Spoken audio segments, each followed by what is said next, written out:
작년도 개최 본당이었던 샌프란시스코 성당 구영생 바오로 신부님을 소개합니다.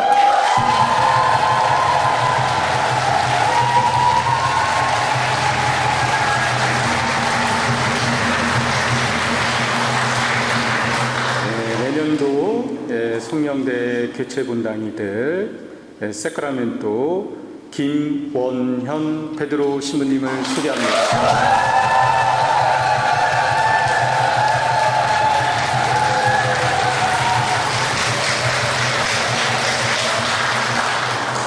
북가주 울투리아 지도 신부님을 맡고 계시는 그리고 트라일밸리 본당 신부님인 김형국 사도 요한 신부님을 소개합니다.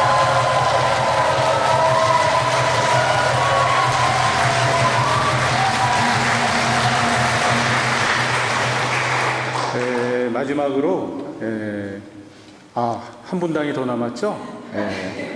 어디죠? 산호세죠. 산호세 신부님이 지금 성령님과 함께 계십니다. 미사를 봉헌하셔야 되기 때문에 지금 이 자리에 못 오셨고요. 나중에 오시게 되면은 소개해 드리도록 하겠습니다. 그리고 마지막으로 오늘 여러분들에게 좋은 말씀을 해주실 강사 신부님이신 윤승식 모세 신부님을 소개합니다.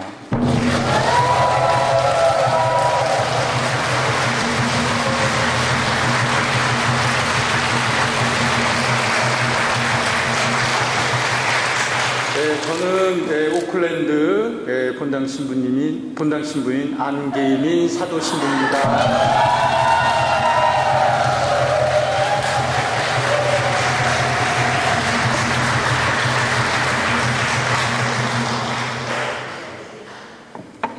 네, 신부님 감사합니다. 모두 앉으시기 바랍니다.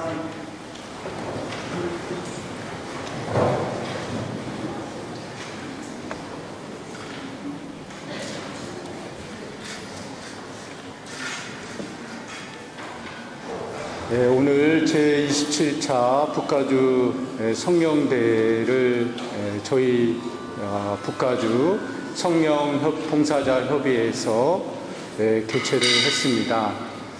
이번 올해 성령대의 성경 구절은 내 안에 머물러라, 나도 너희 안에 머무르겠다. 요한복음서 15장 4절에 관한 말씀을 가지고서 오늘 하루를 함께 보내려고 합니다. 오늘 함께하고 계시는 윤 신부님께서 아마 여러분들에게 성령님의 활동에 대해서 말씀을 해주시면서 또한 우리 자신들이 어떻게 성령님을 만나고 성령님과 함께 우리의 신앙생활을 해 나가야 될지에 대해서 함께 생각하고 나눌 수 있는 그러한 말씀을 해 주시리라 봅니다.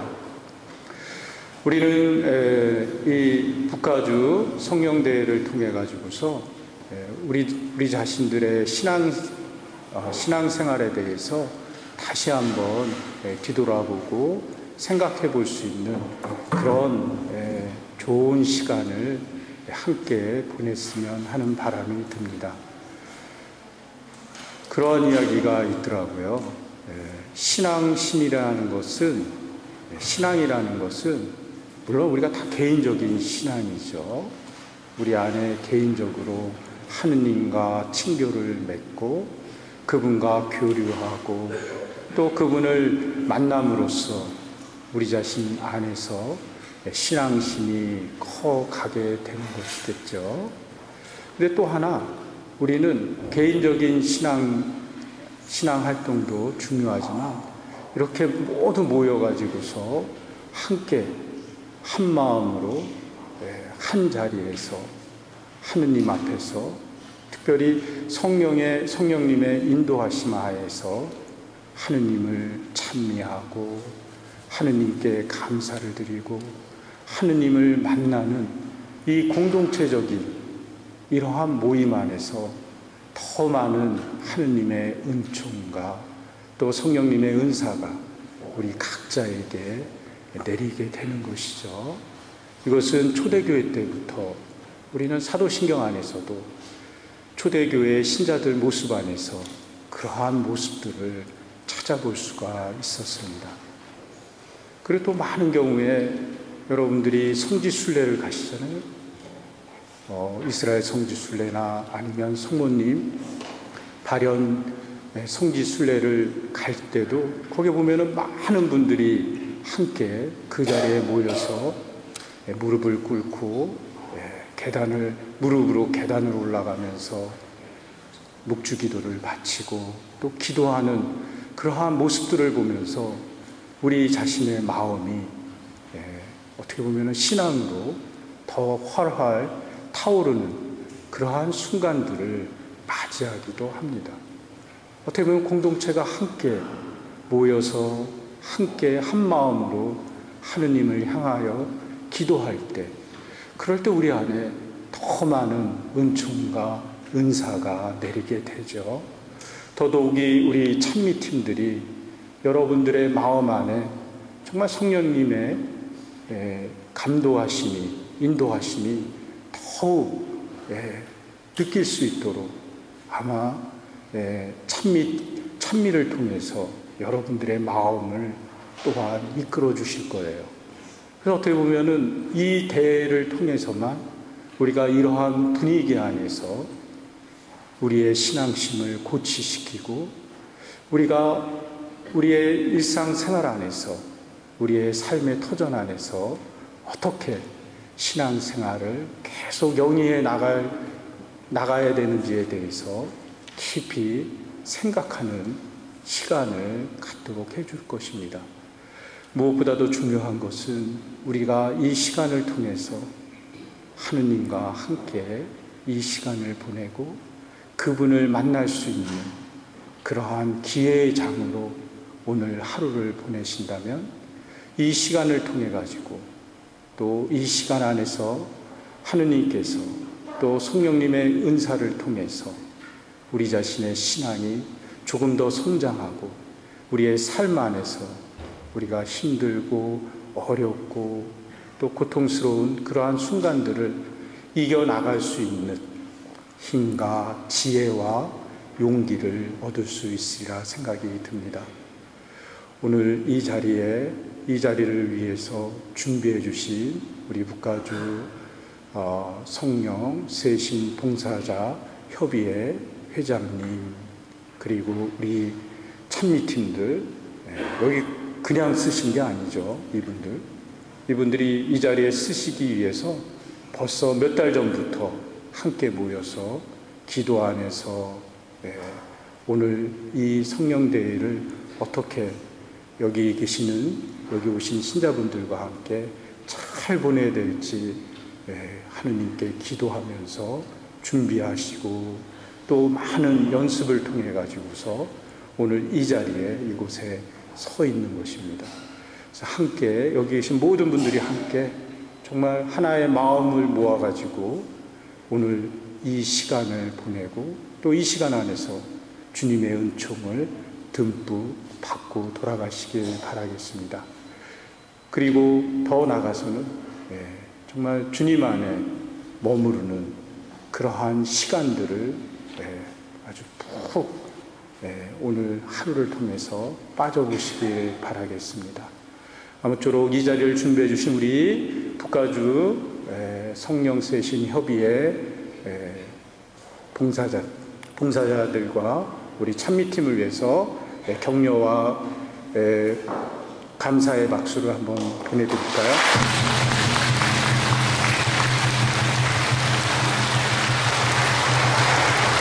그러면은 오늘 하루 주님 안에서 잘 보내시길 바라겠습니다. 네, 주님 감사합니다.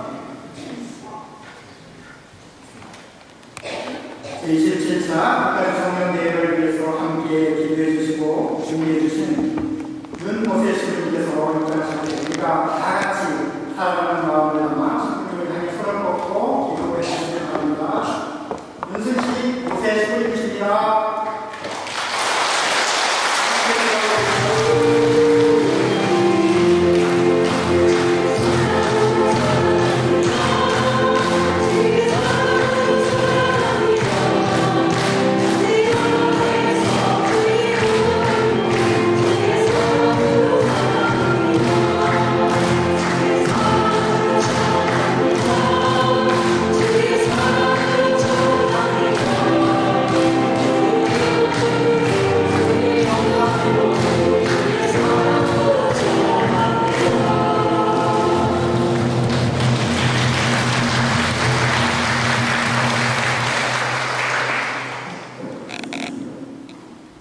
먼저 말씀으로 시작 기도하겠습니다. 성부와 성자와 성령의 이름으로 아멘. 주님께서 여러분과 함께 요한이 전한 거룩한 복음입니다.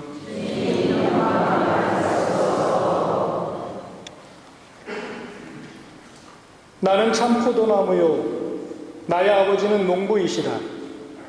나에게 붙어 있으면서 열매를 맺지 않는 가지는 아버지께서 다 쳐내시고 열매를 맺는 가지는 모두 깨끗이 손질하시어 더 많은 열매를 맺게 하신다.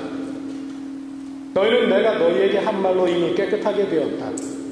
내 안에 머물러라. 나도 너희 안에 머무르겠다. 가지가 포도나무에 붙어 있지 않으면 스스로 열매를 맺을 수 없는 것처럼 너희도 내 안에 머무르지 않으면 열매를 맺지 못한다. 나는 포도나무요 너희는 가지다. 내 안에 머무르고 나도 그 안에 머무르는 사람은 많은 열매를 맺는다. 너희는 나 없이 아무것도 하지 못한다. 내 안에 머무르지 않으면 잘린 가지처럼 밖에 던져져 말라버린다. 그러면 사람들이 그런 가지들을 모아 불에 던져 태워버린다. 너희가 내 안에 머무르고 내 말이 너희 안에 머무르면 너희가 원하는 것은 무엇이든지 청하여라.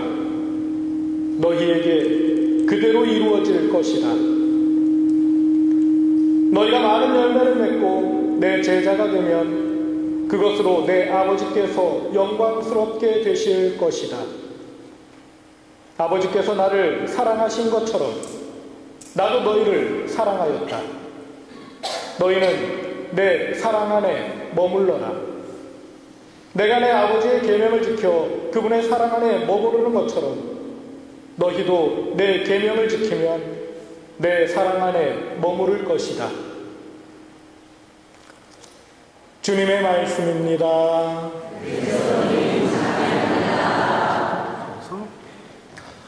반갑습니다.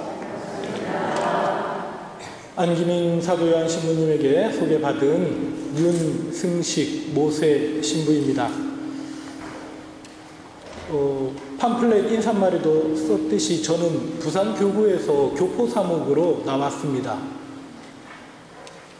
제가 얘기를 하면 많은 분들이 부산 사람인데 사투리를 안 쓰시네요 라고 이야기를 하십니다. 친구 만나면 다 씁니다. 그것도 억수로 많이 씁니다. 근데 태생은 충청도예요. 저희 외가가 베론에 계셨던 분들입니다. 그러니까 이게 밝혀지지 않는 순교자 집안 이런 거 있죠. 예, 오래됐어요. 그래서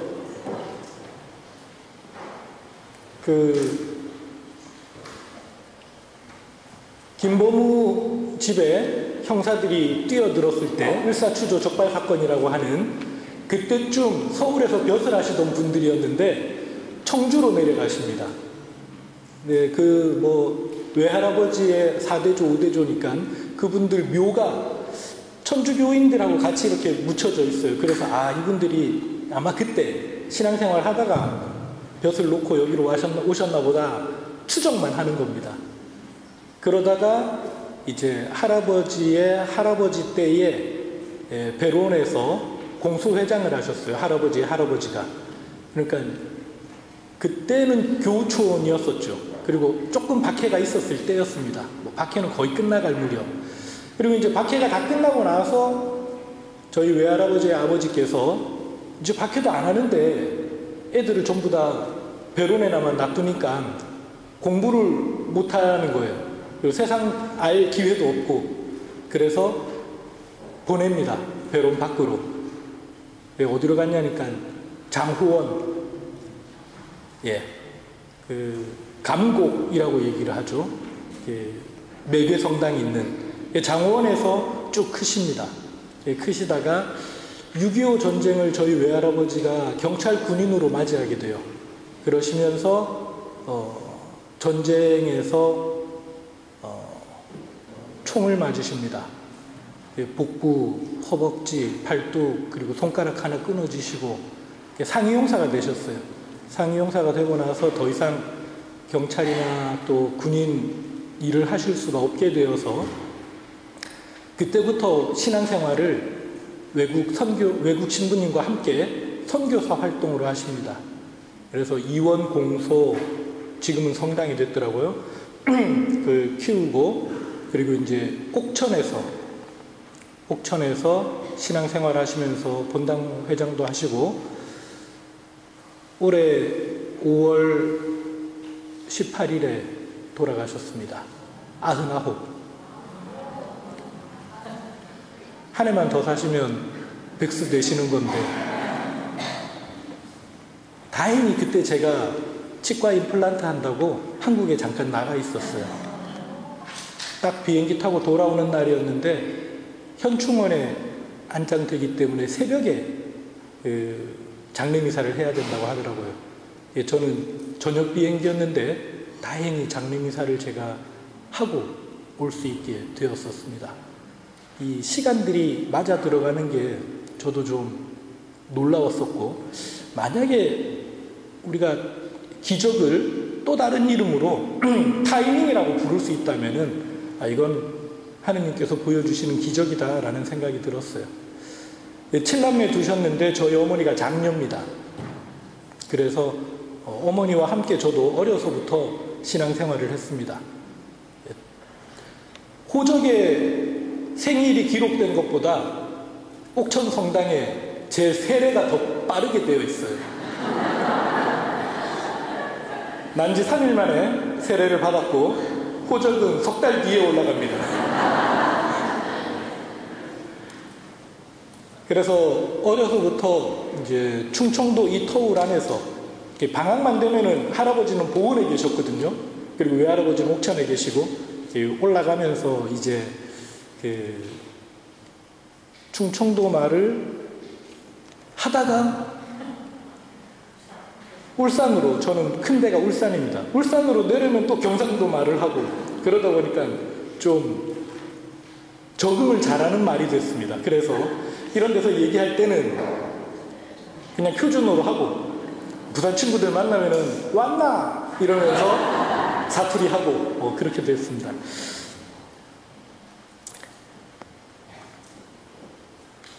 어려서부터 복사를 했습니다. 천년성체 할 무렵부터 복사를 했고, 복사를 하면 신부님을 제일 가까이 접하게 되잖아요. 그죠? 신부님이 굉장히 커 보이더라고요. 어린 제 눈에. 근데 정말 작은 신부님이셨어요. 150쯤 되시려나? 작년에 돌아가셨는데 김남수 루카 신부님이라고 제가 어릴 때 복사할 때 저희 본당 신부님이셨습니다. 조금 재밌게 얘기하려면 이분 별명이 3가지가 있어요. 이게 뭔가 하면은 앉은 키나 선 키나 똑같대요. 그래서 앉으나 서나, 이게 첫 번째 별명이고, 제가 있었던 성당이 울산의 월평성당인데 거기에서 이동을 하시게 됐어요. 우리가 신부님 가셔서 어떡해요 좀 이랬더니 바로 옆본당으로 가시는 거예요. 야음성당으로. 정말 분가하면서 거기로 가시는 거예요. 그래서 이 신부님은 이동해서 가셔도 계속 보이니까 신부님 2번째 별명이 가나 마나. 신부님들끼리 회의를 했어요. 지구회의를 하거든요. 지구회의를 다 하는데 말씀이 없으세요. 워낙 조용하시고 가만히 앉아 계셨는데 오늘 김남수 신부님 안 오셨는데? 이렇게 얘기를 한 거예요. 신부님 가만히 있다가 손 들면서 나 여기 있어, 이렇게 한마디를 하신 거예요. 그러니까 말 좀 하셔야지, 있는 줄도 몰랐나 아닙니까? 이렇게 얘기를 한 거예요. 그래서 3번째 별명은 좀 이상하게 들리는데 있으나 마나. 어느 날 그 신부님께서 미사를 마치고 나서 제의를 벗으시면서 복사하고 있는 저에게 한마디 하셨습니다. 넌 커서 뭐가 될 거야? 정답은 정해져 있습니다. 선생님이 너는 커서 뭐가 되고 싶어? 이렇게 물으면 뭐라고 대답해야 됩니까? 선생님 돼야죠. 이렇게 얘기를 하는 거죠. 신부님이 물으면 저도 커서 신부님처럼 훌륭한 신부님 될래요. 야, 사탕 엄청 받았습니다. 그냥 제가 사탕 받으려고 한 말인 줄 알았는데 그때부터 성소로 느껴지는 겁니다. 그리고 중학교 올라가면서 부산에 예비신학교가 만들어지고 한 달에 한 번씩 울산에서 부산까지 가서 예신 모임을 다녔습니다. 그게 대학교 입학할 때까지 한 5년간 계속 이렇게 이어졌었고, 그때 예신 모임 같이 갔었던 친구 중에 한 10명 정도가 같이 신학교를 입학하게 됐었어요. 그러니까 어려서부터 이런 성소 교육이 사실은 도움이 많이 되었었던 거죠. 그리고 그 친구들과 함께 신학교 생활하고 2001년 12월 28일에 부산교구 주교자 성당인 남천성당에서 사죄 서품을 받았습니다. 사죄 서품 받을 때 제가 했던 얘기가 오늘 주제하고 비슷해요. 평생 사죄로 하느님 안에 머물게 해주십시오. 그러면서 빌었던 게 다른 거 안 하고 미사만 하고 밥 먹고 살 수 있게 해주십시오. 죽을 때까지 그거였습니다. 그래서 지금 미사만 하고도 먹고 살고 있습니다. 강의하시지 않습니까? 이렇게 얘기를 하는데 미사하다 보면 조금씩 아쉬운 것들이 남아요. 강론 시간은 한 40분 이렇게 못하지 않습니까? 그죠? 그런 것 좀 할 수 있는 하느님께서 주시는 기회라고 생각을 합니다. 그렇게 사죄 생활을 하고 교포 사목을 나오게 됐습니다. 보좌 신부 생활도 한 8년 했습니다. 그 중에 또 한 2년은 인도네시아 자카르타 해외 교포 사목도 나가 있었고요. 그리고 주임되면서 명지성당이라고 성당도 하나 제가 지어도 봤습니다. 건축도 해보고, 그리고 또 빚 갚는 일도 한번 해보고, 이제 지어진 성당 뒤에 가서 빚 갚는 일도 한번 해보고, 그리고 빚 갚을 때도 한국은 은행 이자가 좀 높은 편이었습니다. 그래서 좀 커가는 성당인데 한 달 헌금이 들어오고 교부금이 들어오면은 한 주는 공과금으로 다 나가요. 그리고 한 주는 인건비로 다 나가요. 그리고 한 주는 사목비로 나가고 한 주는 빚 갚는 걸로 다 나가요. 이자로다가. 그러니까 사목비도 늘 모자라고 이거 좀 깝깝한 거예요. 그래서 신자들한테 한마디 했습니다. 집에 다들 한 1,000만 원씩은 가지고 있지 않습니까? 만불. 그거를 은행에 넣어봐야 이자 그때 3% 이렇게 2% 3% 이렇게 쳐주는데 그것도 다 안 주는데 그거를 성당으로 가지고 오면은 성당에서 4%까지 이자를 쳐주겠다 이렇게 얘기를 했어요. 그러니까 그리고 이제 저도 차 사려고 모아뒀던 제 돈을 냈죠. 그러고 나서 돈이 모이고 나니까 은행 원금을 갚을 수 있더라고요. 은행 원금을 갖고 나니까 매달 나가는 이자가 없어지는 거예요. 그 돈을 모아서 신자들한테 원금을 갚기 시작했더니 한 2년 안에 다 갚고 빚잔치로 바자회를 했습니다. 돈 남기지 않는 바자회를 하자.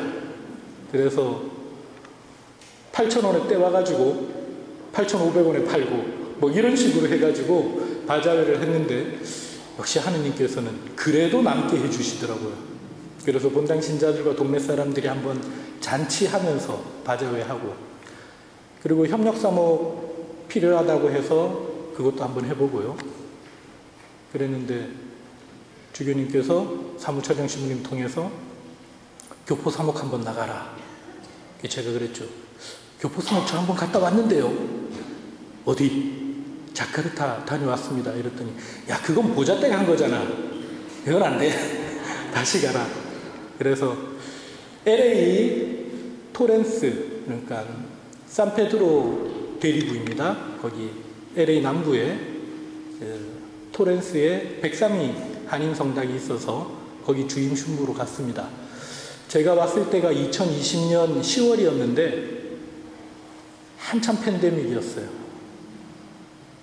미사와 모임을 하지 말라고 LA 교구에서 이야기를 하고, 꼭 미사를 하고 싶으면 실내는 안 된다, 성전화는 안 된다, 야외에서 미사를 해라. 그래서 거기 친교장 천막이 쳐져 있는 데가 있어서 거기에서 미사를 합니다.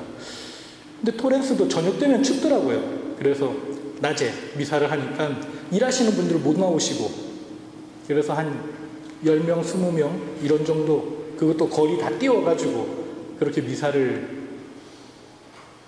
몇 개월 드렸습니다.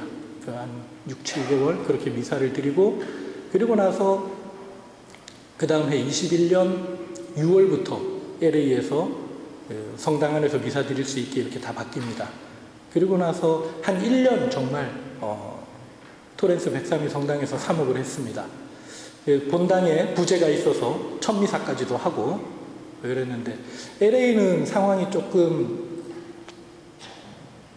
좋은 현상이 나타난 게, LA 안에 있는 한인들이 LA 교구에 생존 신학교를 입학을 많이 했어요. 그러니까 한인 청년들이 성소가 있어서 신학교에 입학을 많이 하고, 그래서 LA 교구에 한인 신부님이, LA 교구 소속 한인 신부님이 한 20분 정도 됩니다. 그리고 근래에 또 제가 있었던 백삼위 성당에서도 세사제가 나고, 작년에 3명, 그리고 재작년에 3명, 또 작년에 2명, 1명, 뭐 이렇게 계속 이렇게 성소자들이 나고 있어요. 지금도 신학생, 한인 신학생이 1명이 또 있다고 하거든요. 또 오렌지 카운티에도 재작년에 3명 또 사제 소품 받고, 그런 걸 보면서 이게 전교 나온 신부가 보람을 느끼는 일이겠다라고 생각을 했는데, 그렇게 되니까 제가 있는 본당이 LA 교구 신부님이 와야 되는 상황이 된 겁니다. 큰 본당이니까 LA 교구에서 우리 교구 신부를 보내겠다. 쫓겨나게 생긴 거예요. 그래서 이제 한국 주교님께 얘기를 드리고, 부산교구 주교님께 얘기를 드리고 이렇게 됐습니다. 그랬더니 이렇게 일방적으로 통보하는 게 어디 있느냐. 그래서 주교님이 LA 교구와 또 이야기를 했습니다. 그랬는데 팬데믹 동안에 뭔가 행정착오가 좀 있었던 것 같아요. 거기서 보낸 편지나 이런 거는 우리는 아무도 받은 데가 없고, 거기서 보냈다고 얘기를 하고, 근데 뭐 보냈다고 하는데 못 받은 편지를 이야기해 봐야 뭐 소용이 없더라고요. 이제 주교님이 또 편지를 보냈습니다. 그래서 윤승식 신부는 그 본당에서, 그곳에서 24년 8월까지 사목을 하기로 되어 있는데 이건 합당하지 않다. 그랬더니 LA 교구장님이 그건 그러면 그때까지 사목을 하도록 하겠다 해서 교구장님하고도 얘기하고 저하고도 얘기해가지고 어디로 가겠느냐 그러면서 초이스를 2군데를 줘요. 백삼위 성당에 온 정알렉스 신부님이 계셨던 라파엘 성당 보좌로 가겠느냐, 아니면 옥스나드 벤추라 한인 성당의 주임으로 가겠느냐. 보좌 생활 질리게 했거든요. 그러니까 주임으로 가겠다라고 얘기를 했죠. 그래서 지금 옥스나드 벤추라 한인 성당에 와서 사목을 한 지가 딱 1년이 넘었습니다.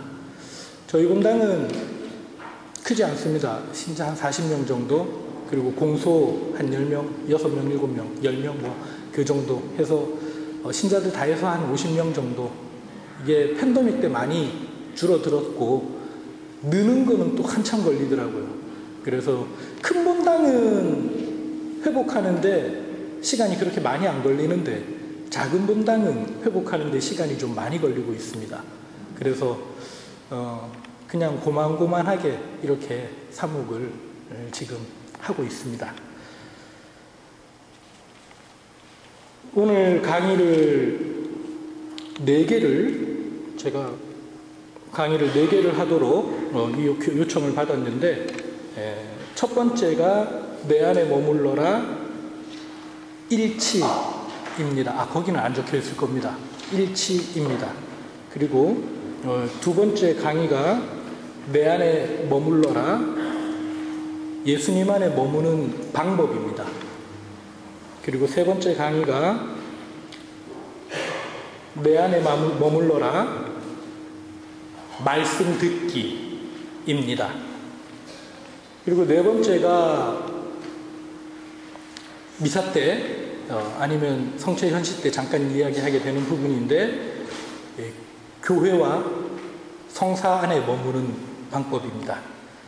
어차피 얘기하다 보면 다 아시게 되니까 제목만 먼저 이렇게 말씀을 드립니다. 첫 번째 내 안에 머물러라로 이야기할 부분에서 우리가 들은 게 포도나무 이야기입니다. 포도나무 비유로 이야기하는데요. 요한복음은 하나하나를 곰씹어야 됩니다. 그냥 쭉 이렇게 소설 읽듯이 읽으면은 남는 게 없어요. 근데 말 하나 이거를 묵상하듯이 새기면은 마치 솥뼈 곰국 꾸려내듯이 계속 새로운 게 나옵니다. 그래서 보다가 지치는 게 요한복음이에요. 파도 끝이 없이 계속 나오거든요. 넘어갈 수가 없어요. 나는 참 포도나무다 라고 예수님께서 말씀하시는 부분입니다. 아버지는 농부이시고 예수님은 당신을 참 포도나무라고 하십니다. 그리고 우리에게, 이건 제자들 통해서 이어지는 모든 그리스도인들에게 하시는 말씀이죠. 우리에게 예수님에게 붙어있는, 그러니까 포도나무에 붙어있는 가지라고 말씀하십니다. 그리고 그 가지는 열매를 맺어야 하고, 가지가 열매를 맺으려면 나무에 붙어 있어야 하고, 가지는 스스로 열매를 맺는 것이 아니라 뿌리에서부터 올라오는 나무의 양분을 받아서 열매를 맺는다라고 얘기를 합니다. 특히 캘리포니아니까 포도나무는 다들 한 번씩은 보셨죠? 2종류가 있는 건 알고 계십니까? 더 많은데요. 근데 크게 나눠서 2종류. 하나는 덩굴로 자라는 포도나무입니다. 그러니까 야생에서 그냥 놔두면은 지멋대로 담장 이루고 이렇게 크는 그 포도나무입니다. 그리고 또 하나는 와이너리에 있는 포도나무입니다. 열매를 맺기 위해서 특화된 나무가 와이너리에 있는 포도나무입니다. 2021년에 그 토렌스 성당에 있을 때 부모님이 한번 오셨어요. 그래서 1월에 부모님하고 같이 395번, 그러니까 시에라네바다 산맥 오른쪽으로 해서 그 모노레이크, 맘모스에서 하루 자고 모노레이크 갔다가 레이크 타호에서 리노에서 하루 자고, 그리고 80번 도로죠. 그걸 넘어서 사크라멘토로 이렇게 넘어온 적이 있었습니다. 미션을 한번 다 돌아보자. 근데 소노마 미션이 제일 마지막에 있는 21번째 미션이잖아요. 그래가지고 그걸 제일 먼저 보고 그리고 나서 이제 내려오기로 했었던 겁니다. 거꾸로. 그래서 소노마를 갔는데 나파밸리를 안 가면 좀 서운하겠더라고요. 그래서 부모님 모시고 간 거니까 로버트 몬다비 와이너리로 예약을 했습니다. 예약을 하고 전화를 했는데 안 된대요. 팬데믹 상황이기도 하고 지금은 그렇게 하지 않는다. 보니까 그 옆에 오프스 원 와이너리가 또 있더라고요. 거기도 안 된대요. 조금 밑에 보니까 고스트 블락이라는 와이너리가 또 있더라고요. 거기 갔어요. 우리밖에 없었어요. 부모님하고 저하고. 그래서 6병의 와인을 주더라고요. 3명이서 갔는데 다 안 마셔도 되고 맛만 보고 가라 이랬는데 그 중에 3병을 다 마시고 왔습니다. 좀 와인 마시면서 안 되는 영어로 그 백삼인 성당에도 포도나무를 키우고 있었거든요. 그랬는데 이 포도나무를 좀 어떻게 하면 잘 키울 수 있느냐라고 이렇게 물었더니 여기 친구가 알려주는 겁니다. 나무를 심고 올라오는 가지들을 다 잘라라. 그러니까 첫 기둥 올라오면은 거기서 몇 개의 가지들이 나오는데 괜찮은 2개의 가지 빼고 오른쪽 왼쪽 2개의 가지 빼고는 다 잘라라 이러는 거예요. 그래서 이제 설명을 듣는데 이게 영어로 하다 보니까 힘들었어요. 그래서 그림으로 그려가면서 막 이렇게 얘기를 해주더라고요. 그 얘기를 들었습니다. 그 아메리칸 루트 스탁이라고 이야기를 들었어요. 그렇게 하는 방법이래요. 그래서 와이너리에 있는 포도들 보면은 밑에 가지는 좀 굵죠, 그죠? 그리고 2군데로 올라가서 거기부터 계속 이렇게 가지들이 올라갑니다. 다 자라봐야 1m쯤 됩니다. 그래야 포도 따기도 쉽고 그러니까. 그 방법을 알려주면서 포도는 이렇게 키워야 된다라고 얘기를 하더라고요. 아, 그래야 되는구나. 그러고 나서 이제 본당에 왔어요. 본당에 와서 포도나무를 심었는데 저희는 어떤 포도나무가 필요했냐면은 덩굴포도가 필요했거든요. 한국에서 십자가를 가지고 올 때 십자가가 부서지고 예수님 동상만 남은 그 성상이 하나가 있었어요. 뭐 한참 옛날 얘기입니다. 그래서 앞에 계셨던 신부님께서 이 성상을 어떻게 좀 활용을 해볼까 싶어가지고 전봇대 2개를 세우고 거기에 예수님을 이렇게 공중에 띄워둔 거예요. 십자가 없이 하늘에 못 박히신 예수님. 근데 나중에 이제 신부님 만나가지고 한번 여쭤봤더니 그건 왜 그렇게 하셨습니까? 이랬더니 LA 지역에 높은 건물이 없이 전부 다 이렇게 낮은 수평의 건물들이 가득한데 여기에 신앙의 이정표가 될 만한 수직의 상징이 필요하다. 그래가지고 그걸 세우셨다는 거예요. 근데 저녁에 캘리포니아에 그 노을 이렇게 벌겋게 질 때 기둥 사이에 예수님이 그 하늘에 매달려 있는 걸 보면 섬찟합니다. 어떤 신자는 아 정말 예수님 우리 죄 때문에 저렇게 그 피밭에 못 박혀 계시는구나 이렇게 생각하면서 참회의 마음이 들기도 한다고 하는데 저녁 무렵에 이렇게 보면 좀 으스스하거든요. 그리고 그 신부님 계실 때는 이렇게 팜치리가 없었는데 그동안에 야자나무들이 좀 자라면서 수직을 좀 채웠어요.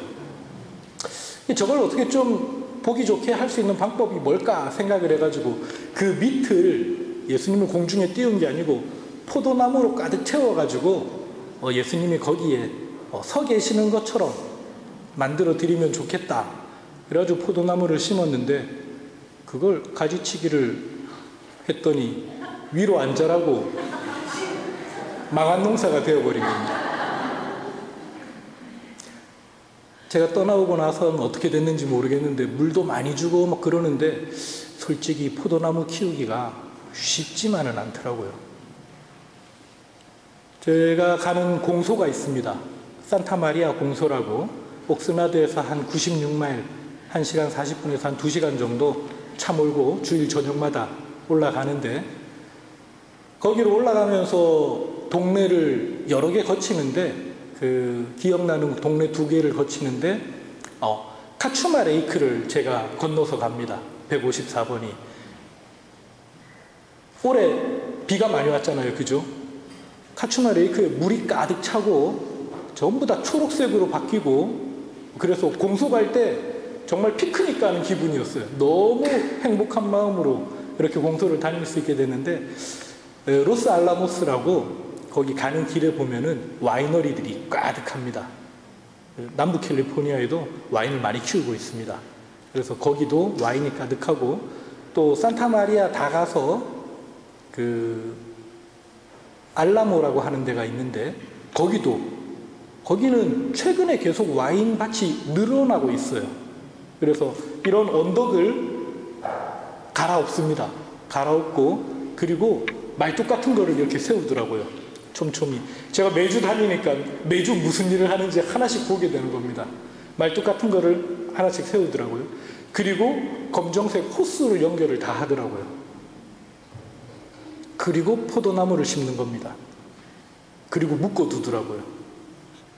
한 주 갈 때마다 말뚝이 세워지고 한 주 갈 때마다 그 물줄기 호스들이 세워지고 그리고 갈 때마다 와인이 심어지고 그런 걸 보면서 물을 저렇게 자주 충분히 줄 수 있어야 되겠고 사람의 손과 관리가 계속 필요하구나 라는 생각을 하게 됐습니다. 왜 예수님께서 아버지가 농부이시다라고 얘기를 했느냐, 그거 좀 알 수 있는 부분이었어요. 손이 계속 갑니다. 우리도 손이 계속 가는 하느님의 자녀들이죠. 예수님께서는 그래서 포도나무라고 이야기를 하시는 것 같습니다. 캘리포니아나 예수님이 사셨던 이스라엘이나 물이 그렇게 좋은 편이 아닙니다. 땅에 있는 지하수를 마셔야 되는 경우들이 많은데 이 지하수에 석회가 풍부해요. 이거를 먹으면 담석이나 여러 가지 질병들이 생기고 노화도 빨리 옵니다. 그러니까 안전하게 수분을 섭취하는 방법이 과일에서 수분을 섭취하는 거죠. 그래서 이스라엘도 가면은 포도나무들이 굉장히 많습니다. 곳곳에. 그리고 햇볕은 충분하고 지중해성 기후. 캘리포니아도 그 지중해성 기후입니다. 아마 27회 성령대회를 하면서 이 주제를 잡은 이유, 내 안에 머물러라 나도 너희 안에 머무르겠다라고 하면서 이 포도나무, 나는 참 포도나무다라고 하는 이 요한복음을 주제성구로 잡은 이유가 아마 이 포도 때문이 아닌가라는 생각을 해봅니다. 오늘 아침 식사하고 양치질 하려고 사제관 쪽에 가다가 거기도 포도가 열려있는 걸 보게 됐습니다. 좀 높이 달려있는데 아무도 안 따먹더라고요. 제가 하나 따서 맛봤습니다. 정말 맛있었습니다. 새콤한 맛도 좋았고 언젠가 거기서 난 포도들로 오시는 신부님이 포도주를 담는다면은 그것도 이 오클랜드 성당의 하나의 명물이 되겠다라는 생각이 들었습니다. 포도나무를 키우면서 고스트 블록 그 와이너리에서 이야기했던 것처럼 제일 필요하고 중요한 일이 가지를 치는 겁니다. 너무 많은 가지가 있으면 포도가 제대로 안 열리는 겁니다. 그래서 가지를 칩니다. 잘려나간 가지를 생각하면 좀 안타깝고 불쌍해 보이는 게 사실이죠. 그래서 가지를 치는데 그러면 남아있는 가지들의 역할이 더 커지는 겁니다. 잘린 가지만큼의 그 몫을 남아있는 가지가 열매로 그 존재의 이유를 밝혀야 됩니다. 신앙생활을 하는 신자들이 많습니다. 그죠? 전 세계적으로 봐도. 그런데 그 사람들이 다 충실하고 열심하게 신앙생활을 하느냐? 냉담하시는 분들 주위에 많이 보시죠. 그죠? 어떤 경우는 하느님 자녀이면서도 그렇게 신앙생활을 충실히 열심히 못하는 경우들도 보입니다. 그러면 우리는 그렇게 생각합니다. 저 사람을 좀 어떻게 다시 열심하게 하려고 애를 쓰려고 합니다. 그래서 냉담자 회도를 위해서 레지오 단원들이 방문도 하고 기도도 하고, 물론 그것도 필요합니다만은 저는 신앙생활 하고 있는 나무에 붙어 있는 그 가지가 제대로 풍성히 열매 맺는 것부터 시작해야 된다라고 생각을 합니다. 붙어 있는 나무 가지가 열매를 제대로 맺지 못하면서 떨어져 나간 가지를 생각한다라는 건 좀 이상하지 않습니까? 물론 그 사람도 열심히 열매를 맺을 수 있는 가지가 되기 때문에 냉담자 회도를 위해서 방문도 하고 기도도 해야 되는 건 맞습니다만은 그것도 열매를 좀 맺고 있는 그런 가지가 신자가 해야 할 일인 거죠. 그래서 많은 가지들이 제대로 열매 맺지 못해서 떨어져 나가기도 하고 잘려가기도 합니다만은 있는 가지들이 더 풍성한 열매를 맺는 방법이 무엇인가? 그 방법으로 오늘 이 성령대회를 하는 겁니다. 여기 계신 분들이 그 사명을 좀 가져주셔야 되는 겁니다. 더 크고 더 맛있고 더 달고 더 풍성한 열매를 맺겠다. 그래서 제가 하는 강의는 온전히 여러분들을 위한 것입니다. 잘려나간 가지가 아니라 나무에 붙어있는 그 가지입니다. 전 요한복음 15장을 읽으면서 포도나무를 생각해야 되는데 수학 공식을 생각하고 있었습니다. 이 내용 때문에 그렇습니다. 내 안에 머물러라. 나도 너희 안에 머무르겠다.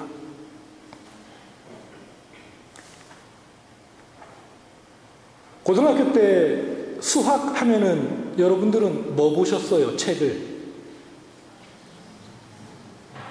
이제 조금 연세 있으신 분들은 그게 뭐야? 이렇게 하실 거고, 한 50대, 60대 되시는 분들은 홍성대 씨를 알 겁니다, 아마. 수학 정석이라고 하는. 정석 제일 첫 장에 뭐가 나오는지 혹시 기억하세요? 집합이 나옵니다. 공부 좀 하신 분들이 있으시네. 집합만 열심히 보죠, 그죠, 다들. 뒤에 미분, 적분 이런 데 가면 막 머리 아프니까 다 집어 던지는데, 집합은 그래서 다 뭐 있는지 아십니다. 고등학교 때 배운 것도 아니에요. 이거 중학교 때도 다 나왔고, 국민학교, 그러니까 초등학교에서도 이렇게 좀 가르쳐 줍니다. 그 집합 중에 두 가지가 기억이 나는데, 하나는 컵이고, 하나는 캡입니다. 뭔지 아시겠어요? 캡은 뭡니까? 조금 크게 얘기해 보세요. 이거는 여러분들의 뭐라고 할까, 지식 수준을 약간 드러낼 자랑할 필요가 있기 때문에 캡은 뭡니까? 교집합입니다. 네, 교집합. 교집합이 뭔지는 아시죠? 교집합은 A에도 있고 B에도 있는 거, 이게 교집합입니다. 모르시는 분은 가만히 계시면 네, 원래 알고 있었던 것처럼 됩니다. A에도 있고 B에도 있는 게 뭐라고요? 교집합입니다. 그거를 캡으로 표시를 합니다. 그래서 교집합이라는 말이 쏙 안 와닿거든요. 교집합은 캡에 요렇게 쓰면은 요게 교자처럼 보입니다. 갑자기 무슨 일타 강사 되는 그런 느낌인데, 교집합은 A에도 있고 B에도 있는 거, 겹쳐지는 거, 그게 교집합입니다. 그 다음에 컵이 있습니다. 컵은 합집합입니다. 합집합은 어떻게 외우는가 하면은 합이라고 쓰고 비읍을 컵으로 이렇게 쓰면은 그거는 합집합으로 보입니다. 합집합은 뭔가 하면 A에 있는 것 전부, B에 있는 것 전부, 이거를 합집합이라고 합니다. 그러니까 서로 다른 건데도 그거 전부를 다 모을 때 이야기하는 게 합집합입니다. 자, 여기에 A 집합이 있습니다. 그리고 여기에 B 집합이 있습니다. A 집합과 B 집합, A 집합에 1, 2, 3, 4, 5가 있다면은 B 집합에는 5, 6, 7, 8, 9, 10이 있습니다. 그러면은 교집합에 들어가는 숫자는 뭐가 있을까요? 5입니다. 교집합. 합집합에 들어가는 숫자는 뭐일까요? 1, 2, 3, 4, 5, 6, 7, 8, 9, 10 다 들어가는 겁니다. 이제 이건 뭐 전혀 몰라도 상관없었습니다. 교집합과 합집합을 이해를 하셨죠? 그럼 이제 문제를 제대로 내겠습니다. 내 안에 머물러라. 나도 너희 안에 머무르겠다. 문제입니다. 내 안에 머물러라. 나도 너희 안에 머무르겠다. 이건 무엇을 얘기하는 거겠습니까?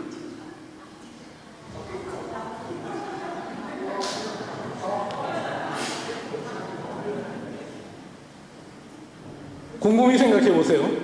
내 안에 머물러라. 나도 너희 안에 머무르겠다.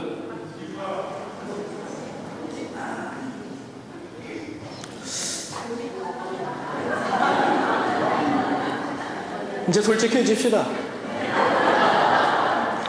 정석일에서 집합도 끝까지 안 보셨죠? 그 뒤에 수열 나오는 걸 아십니까? 내 안에 머물러라. 나도 너희 안에 머무르겠다. 이거는 컵 앤 캡입니다. 맞추신 분 계세요? 누구? 상 드려야 되겠는데? 와서 받아가세요.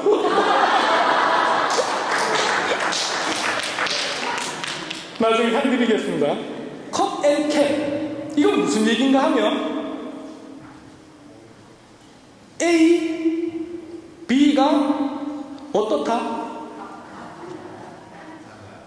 같다라는 얘기예요. 같다. 그게 어떻게 그렇게 되느냐고요? A가 1, 2, 3, 4, 5입니다. B도 1, 2, 3, 4, 5입니다. 그러면 A는 B 안에 머무르는 거예요. B도 A 안에 머무르는 거예요. A와 B가 서로 안으로 들어갈 수 있는 경우는 A와 B가 같은 경우밖에 없습니다. 나는 참 포도나무다가 무슨 얘기인가 하면 가지와 나무가 다른 게 아니다라는 얘기예요. 가지가 곧 나무입니다. 나무가 곧 가지입니다.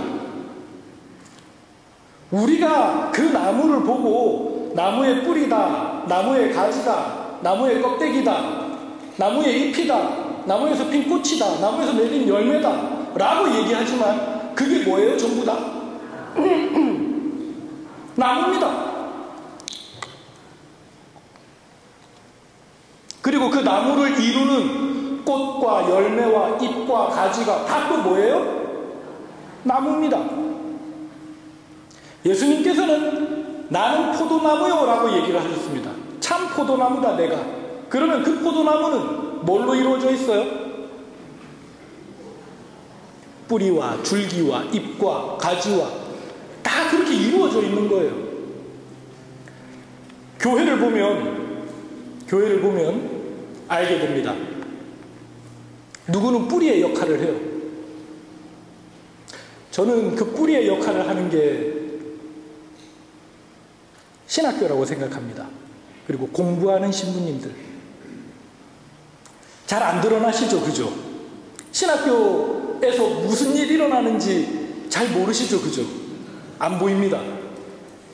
정말 뿌리처럼 안 보이는 데에서 교회에 필요한 모든 지식과 영성과 양분들을 다 빨아 올려가지고 신학생들 키우고 사제 만들어가지고 가서 본당에서 일할 수 있게 합니다. 나무의 뿌리. 줄기. 든든하죠, 그죠? 안 흔들리고. 교구청을 좀 생각을 해봅니다. 주교님을 생각해보고. 정말 튼튼하게 서 계시기만 해도 바람에 흔들리지 않고 가만히 계시기만 해도 정말 든든한 힘이 되는 주교님과 교구청에서 일하시는 신부님들.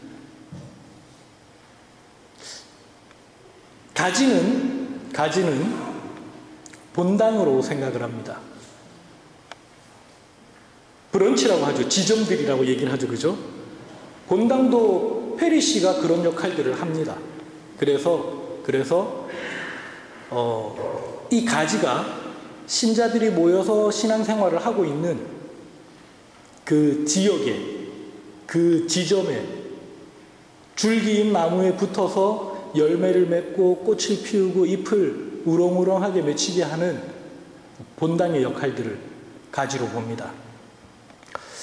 신자들은 꽃이기도 하고 잎이기도 하고 열매이기도 합니다. 무슨 얘기냐면 그 잎에서 하느님 은총 받아서 그 활동으로 뿌리와 줄기와 나무를 또 살리고 양분을 또 다 모으고, 그리고 그 잎에서 신앙생활 하면서 정말 예쁜 모습으로 꽃 피워서 신앙의 기쁨 누리는 거, 그게 꽃이거든요. 그렇게 신앙생활을 하고 또 그렇게 기쁜 신앙생활의 결과가 열매로 맺어지는 거죠. 또 새로운 신자들이, 또 열심한 신자들이 그렇게 또 모이게 되고, 그럼 거기에서 또 새로운 복음의 씨앗이 뿌려지고 또 교회가 성장하고, 그런 모습을 생각해 보면 예수님께서 말씀하신 나는 참 포도나무요 라는 이 말씀은 우리 전체 교회 공동체를 두고 하시는 말씀이 아니겠는가 라는 생각이 듭니다. 중요한 건 우리가 예수님 안에 머물고 있고 예수님께서 우리 안에 머물고 계시다라는 겁니다. 그걸 우리가 뭐라고 얘기하느냐? 일치, 유니온, 하나됨이라고 이야기합니다. 하나된다라는 건 교집합과 합집합이 같이 이루어졌다라는 겁니다. 그럼 해야 되는 일이 뭐겠어요? 예수님과 하나 되려면은 예수님 아닌 부분들은 빼야 됩니다. 예수님이 1, 2, 3, 4, 5인데 나는 2, 3, 4, 5, 6 가지고 있다. 그럼 이제 6 빼고 1 채워야 되는 겁니다. 세상 살면서 예수님 뜻만으로는 우리가 살기 힘들잖아요. 그죠? 우리들 해야 되는 것들도 많습니다. 그런데 그런 것들마저도 예수님 뜻으로 할 수 있도록 바꿔야 됩니다.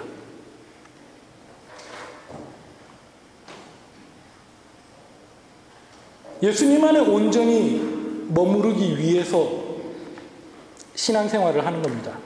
기도도 하고 성경도 읽고 미사도 나오고, 그런 신앙활동들이 우리가 예수님과 하나 되기 위해서 하고 있는 일들입니다.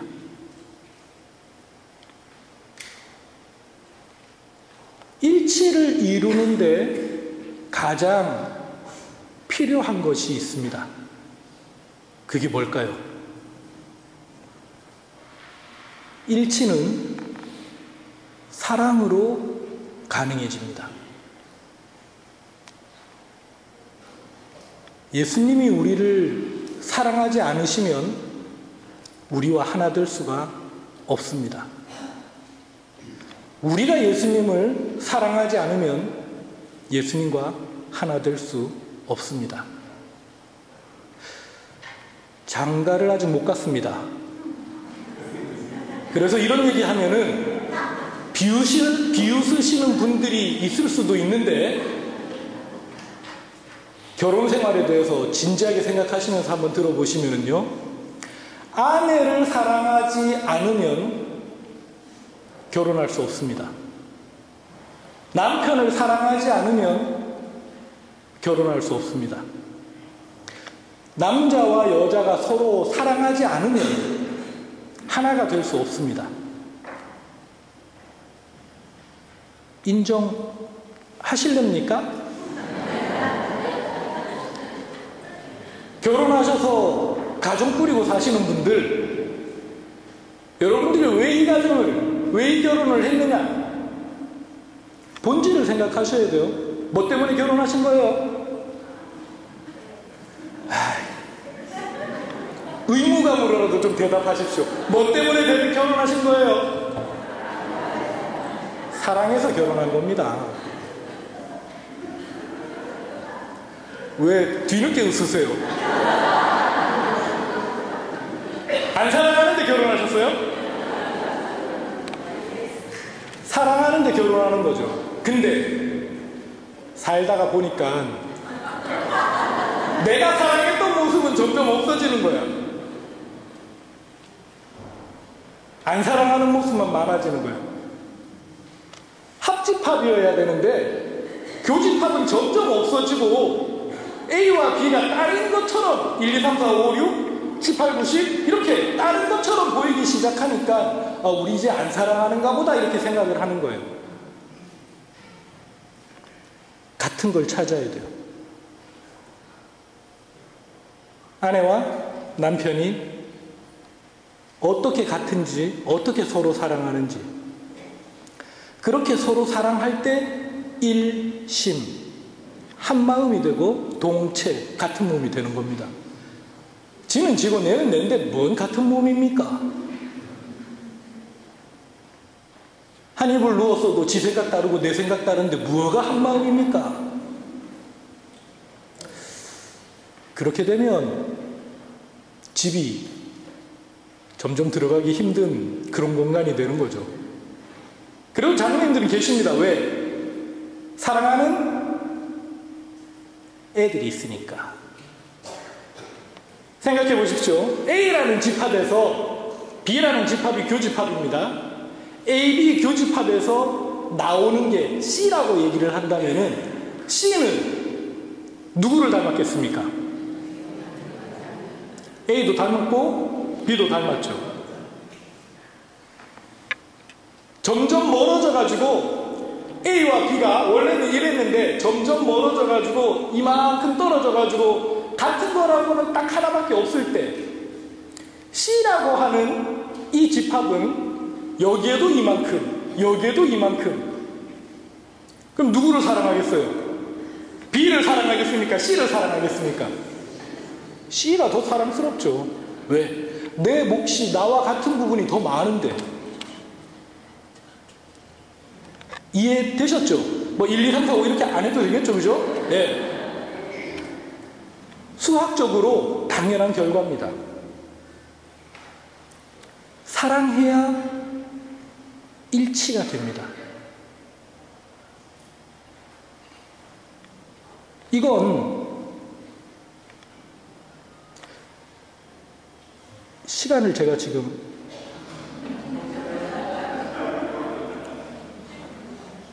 좀 50분, 55분 알겠습니다. 거의 끝날 때 다 됐습니다.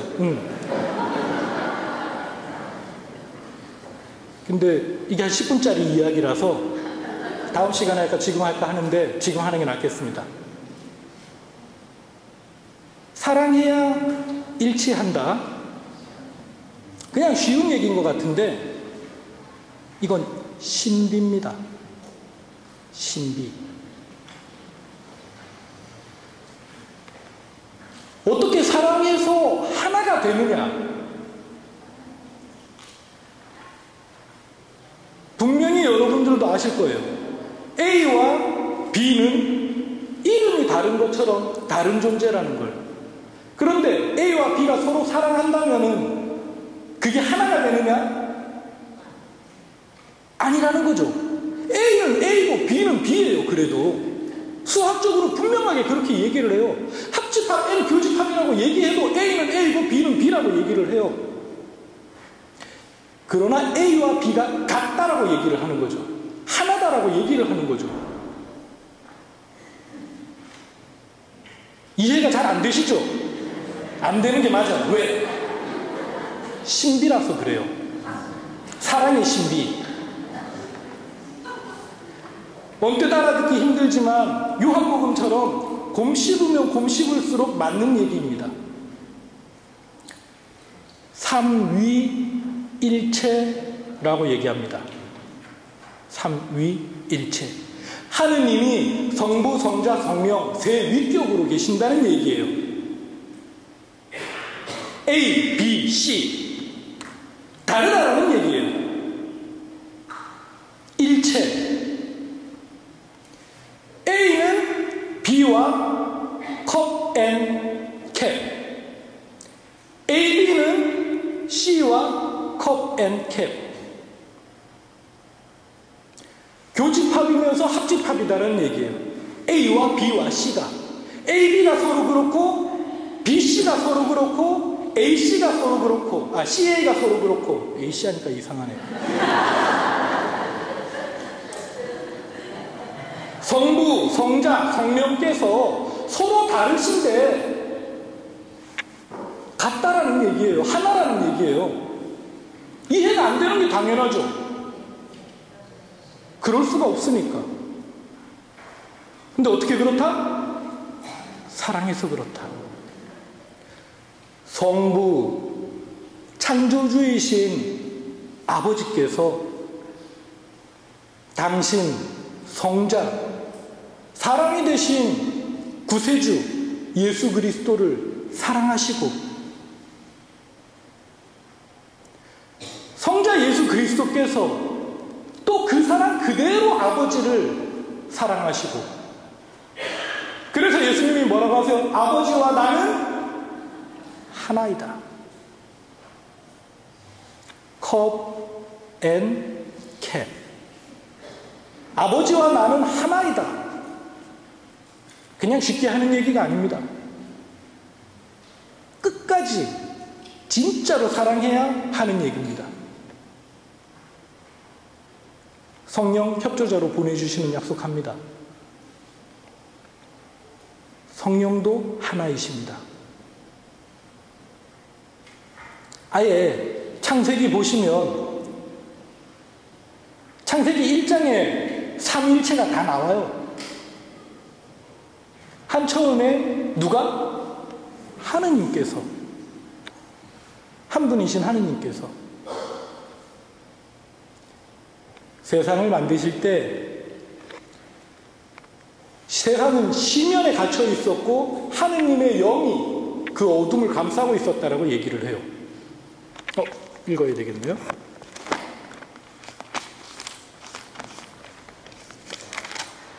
한 처음에 하느님께서 하늘과 땅을 창조하셨다. 땅은 아직 꼴을 갖추지 못하고 비어 있었는데 어둠이 심연을 덮고 하느님의 영이 그 물 위를 감돌고 있었다. 하느님께서 창조하실 때 이미 영이, 성령께서 계시는 거죠. 그리고 하느님께서 말씀하시기를 빛이 생겨라. 요한복음은 그 시작에서 뭐라고 얘기하는가 하면은 말씀이 곧 하느님이시다라는 얘기를 하는 거예요. 창조를 뭘로 하셨어요? 하느님께서 말씀으로. 그 말씀이 누구시다? 구세주 그리스도. 요한이 고백하는 거예요. 말씀이 곧 빛이시다. 그러니까 말씀에서 빛이 나오는 거죠. 그런 일들이. 아예 성경은 처음부터 삼위일체를 얘기하는 겁니다. 신비를. 사랑으로 하나 되는 것. 생각보다 여러분들이 빨리 이해하셔가지고 짧게 끝날 수 있을 것 같습니다. 차원이 좀 다릅니다. 차원이. 무슨 얘기인가 하면 우리는 평면만 생각합니다. 그래서 종이 위에 A를 그리고 B만 그립니다. 그리고 여기서 집합 얘기를 하죠. 근데 하느님은 입체이십니다. 넓이와 길이와 폭이, 우리는 평면만 보지만 하느님은 입체이십니다. 그래서 이 종이, A, B 있는 이 종이를 옆으로 돌려 세우면 이만큼이 포도나무인 예수님입니다. 거기에 우리는 한 장 종이로 끼워져 있는 겁니다. 그러니 어떻게 이 이따만한 이 예수님을 우리가 이해를 할 수 있겠습니까? 다만 예수님께서 우리 안에 계시고 우리가 예수님 안에 있는 그 사랑, 그것만 안다면 우리와 예수님과의 일치가 이루어지는 거죠.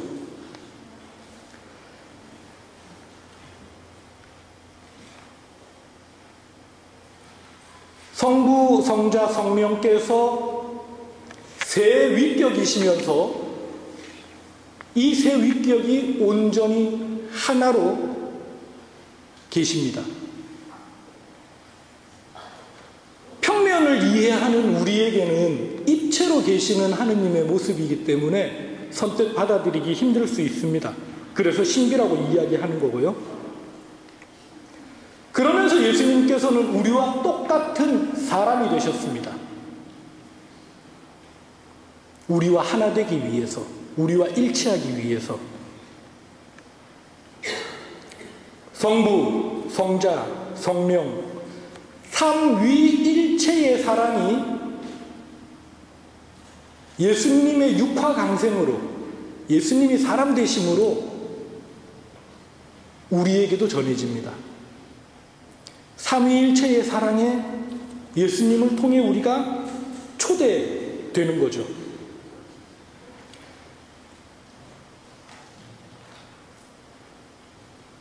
차원을 넘어서는 하느님 영역으로의 초대입니다.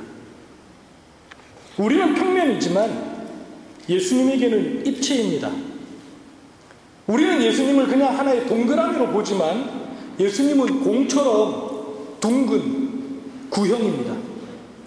심지어 공으로 이야기하지만 한계가 없습니다. 무한합니다.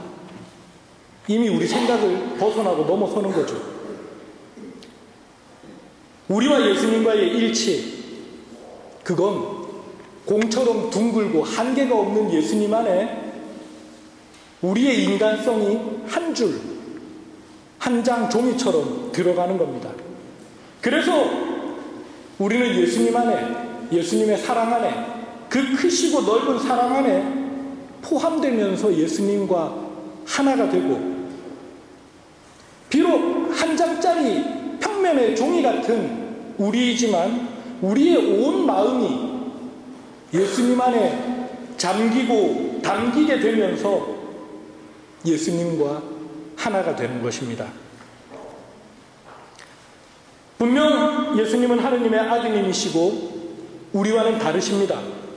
그러나 우리와 같아지려는 그분의 마음, 그 사랑이 우리와 예수님을 하나로 만드는 겁니다.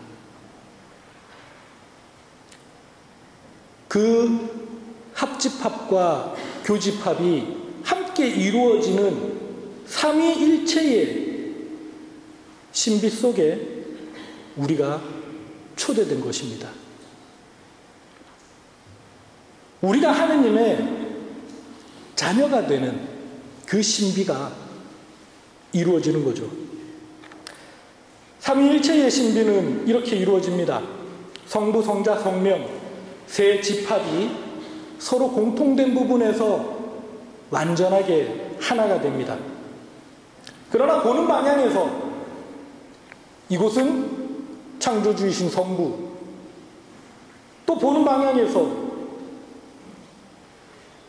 구세주이신 성자, 또 보는 방향을 바꾸면 성화주이신 협조자, 성령이 보이는 거죠. 하느님은 한 분이시지만 그래서 창세기에서 보이는 구약 성경에서는 하느님 아버지의 모습만 강조되고 보이는 거고, 예수님의 구원 사업인 신약 성경에서는 예수님의 모습만 보입니다. 그리고 이제 성령의 시대인 교회 안에서는 눈에 보이지 않는 성령께서 함께 계심을 우리가 믿고 고백합니다. 그러나 삼위일체이신 하느님, 성부 안에 성자, 성령의 모습이 보이고, 성자 안에 성부, 성령의 모습이 보이고, 성령께서도 언제나 성부와 성자의 모습을 우리에게 전해주는 이 신비. 오늘 예수님께서는 나는 참 포도나무요 라고 말씀하시며 우리를 이 신비, 사랑의 일치에 초대하십니다. 가지가 포도나무에 붙어 있을 때 나무와 가지는 하나입니다. 그리고 아버지는 그 가지를, 그 나무를, 그 열매를 돌보십니다. 영께서는 뿌리에서부터 물과 양분을 빨아 올려서 줄기와 가지와 잎에 생명을 주십니다. 하나의 포도나무, 하나의 교회, 하나의 공동체, 서로 사랑하여 완전한 일치를 이루는 이 하나됨의 신비가 바로 하느님께서 우리를 사랑하시는 증거가 됩니다. 요한복음 10장 말씀으로 마무리하겠습니다. 요한복음 10장 38절. 아버지께서 내 안에 계시고 내가 아버지 안에 있다는 것을 너희가 깨달아 알게 될 것이다. 요한복음 14장 11절. 내가 아버지 안에 있고 아버지께서 내 안에 계시다고 한 말을 믿어라. 믿지 못하겠거든 이 일들을 보아서라도 믿어라. 그 일들이 바로 열매죠. 요한복음 6장 5절.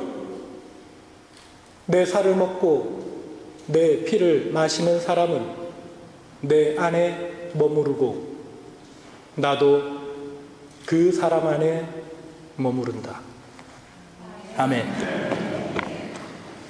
네,